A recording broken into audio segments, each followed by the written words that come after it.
الحمد لله الملك الوهاب البر التواب، يتوب على من تاب ويقبل عودة من رجع إليه وأناب. وأشهد أن لا إله إلا الله وحده لا شريك له، غافر الذنب وقابل التوب شديد العقاب، يقيل العثرات ويقبل التوبة عن عباده ويعفو عن السيئات. وأشهد أن سيدنا ونبينا محمدًا عبد الله ورسوله، خير من استغفر وتاب ورجع إلى ربه وأناب، صلى الله عليه وعلى آله وصحبه أجمعين ومن تبعهم بإحسان إلى يوم الدين. أما بعد، أيها المسلمون، فاتقوا الله تعالى حقيقة التقوى، واستمسكوا من الإسلام بالعروة الوثقى، واحذروا الذنوب والمعاصي، فإن أجسادكم على النار لا تقوى. وأكثروا من ذكر الموت والبلى وقرب المصير إلى الله جل وعلا. يا أيها الذين آمنوا اتقوا الله حق تقاته ولا تموتن إلا وأنتم مسلمون. عباد الله، الإنابة منزلة تتبع منزلة التوبة، فمن ندم على الذنب وتاب ارتقى بعد ذلك فرجع إلى ربه وأناب. فالتوبة والإنابة منزلتان رفيعتان وحصنان منيعان، يستطيع المؤمن بهما رد كيد الشيطان، فالمؤمن بهما في حماية وحصن ووقاية. مهد الله بهما للعاصي سبيل الخلاص ما دام مصطحبا معه العزم والإخلاص. فقد يأتي الشيطان للعاصي من باب التيئيس والتقنيط فيوسوس له أن ذنبه بلغ من الخطر بحيث أصبحت التوبة عليه محظورة، فتتلقاه الرحمة الإلهية بهذه الآية القرآنية: قل يا عبادي الذين أسرفوا على أنفسهم لا تقنطوا من رحمة الله، إن الله يغفر الذنوب جميعا إنه هو الغفور الرحيم. إن التوبة الصادقة النصوح باب رحب مفتوح، فليلجه المؤمن بكل أمان وثقة واطمئنان، مصطحبا معه حسن الظن بالله جل وعلا. يقول الرسول عليه الصلاة والسلام: لا يموتن أحدكم إلا وهو يحسن الظن بالله عز وجل. وحسن الظن بالله لا يعني اتكالا وسلبية، بل يعني عملا وإيجابية. فالمؤمن مطالب بأن يجتهد في العبادات ويتسم دائما بحسن الأخلاق وأطيب الصفات، موقنا بأن الله يقبل منه الطاعات ويغفر له الذنوب والسيئات. والمؤمن لا بد أن يحلق في مسيره إلى لقاء ربه بجناحين هما الخوف والرجاء. أما أن يحلق بجناح حسن الظن والرجاء من غير جناح الخوف والخشية، فهو بهذا الجناح الوحيد لا يصل إلى مبتغاه ولا يدرك هدفه ومرماه. فحسن الظن بالله مطلب حتمي وأمر ضروري، غير أنه يحتاج إلى عقيدة مكينة وعبادة حسنة مستقيمة. يقول الرسول صلى الله عليه وسلم: حسن الظن بالله تعالى من حسن العبادة. أخرجه أصحاب السنن. إنه ما من شك في أن حسن الظن بالله مع الخوف والخشية أمران يفضيان إلى رحمة الله ورضوانه ومثوبته وغفرانه، بهما يصل المقربون إلى كل مقام محمود ويقتحمون بهما كل عقبة كؤود. والذين يستسلمون للخوف دون أن تهب عليهم نسمات الرجاء يجنحون بعيدا عن المرفأ وهم لا يشعرون، ويشطون عن المنهج السوي وهم لا يعلمون. وباب رحمة الله باب واسع، لا يحق لأحد أن يضيقه أو يوصده أمام من طلبه وقصده. سمع الرسول صلى الله عليه وسلم ذات مرة رجلا حديث عهد بالإسلام يدعو ربه ويقول: اللهم ارحمني ومحمدا ولا ترحم معنا أحدا. فقال له الرسول صلى الله عليه وسلم: لقد حجرت أي ضيقت واسعا. إن الله تبارك وتعالى يحب من عبده إذا سأله شيئا أن يوسع في السؤال. أيها المسلمون، الإنابة إلى الله تعني الرجوع إليه بالتوبة وإخلاص العمل، وقد أمر الله عز وجل بها فقال: وأنيبوا إلى ربكم، وجعل الإنابة سبب الهداية، فقال جل شأنه: قل إن الله يضل من يشاء ويهدي إليه من أناب. ومن أناب إلى الله وضح سبيله وقويت حجته، ولذلك أمر الله عز وجل باتباع من أناب، لأن المنيب إلى الله على نور، فمن سار على طريقه سعد في الدنيا وأمن يوم البعث والنشور. يقول الله تعالى: واتبع سبيل من أناب إلي.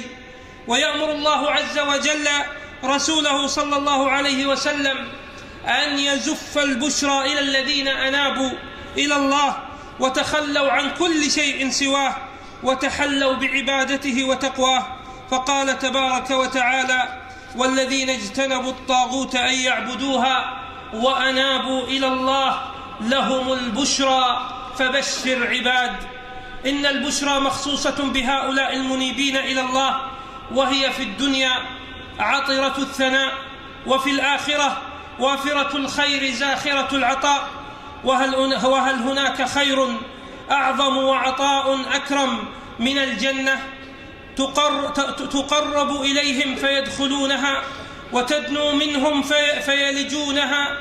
يقول الله تعالى: وأزلفت الجنة للمتقين غير بعيد، هذا ما توعدون لكل أواب حفيظ، من خشي الرحمن بالغيب وجاء بقلب منيب.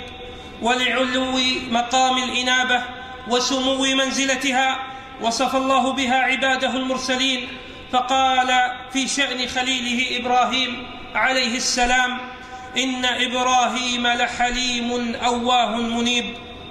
كما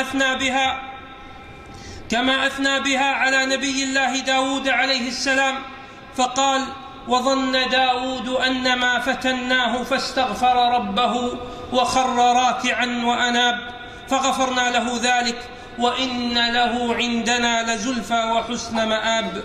أيها المؤمنون، الإنابة إنابتان: إنابة ربوبية وإنابة محبة وعبودية.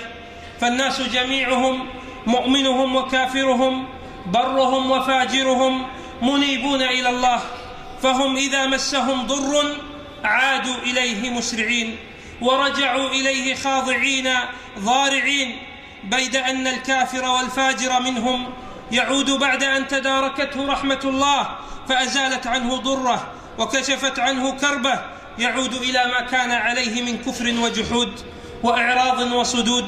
وفي هؤلاء وأمثالهم يقول الله تعالى: وإذا مس الناس ضر دعوا ربهم منيبين إليه ثم إذا أذاقهم منه رحمة إذا فريق منهم بربهم يشركون. فإنابة هذا إنابة مصلحة وحاجة، فإن قضيت مصلحته وأنجزت حاجته عاد أدراجه، لكن المؤمن بربه المعترف بفضله المقر بعدله ينيب إلى ربه إنابة محبة وعبودية. ومن كانت هذه إنابته قبل الله عودته وبارك توبته. فالمنيب إلى الله حقا هو المسرع إلى مرضاته الراجع إليه في كل أوقاته. فاتقوا الله عباد الله، واعلموا أن من أناب إلى الله ورجع إليه محبة وعبودية تلقته الرحمة الإلهية بغفران ذنوبه وإزالة همومه وكروبه وإنارة سبله ودروبه. أقول قولي هذا وأستغفر الله لي ولكم فاستغفروه يغفر لكم إنه هو الغفور الرحيم.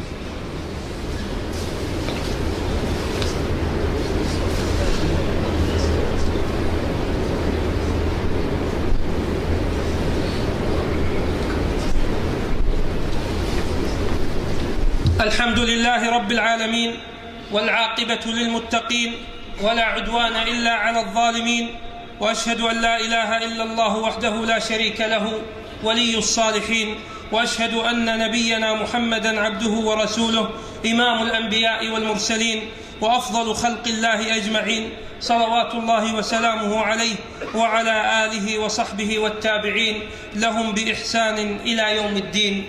أما بعد، فيا عباد الله، ليس غريبا أن يخطئ الإنسان، فكل بني آدم خطاء، ولكن المحذور في ذلك هو التسويف في التوبة والإبطاء.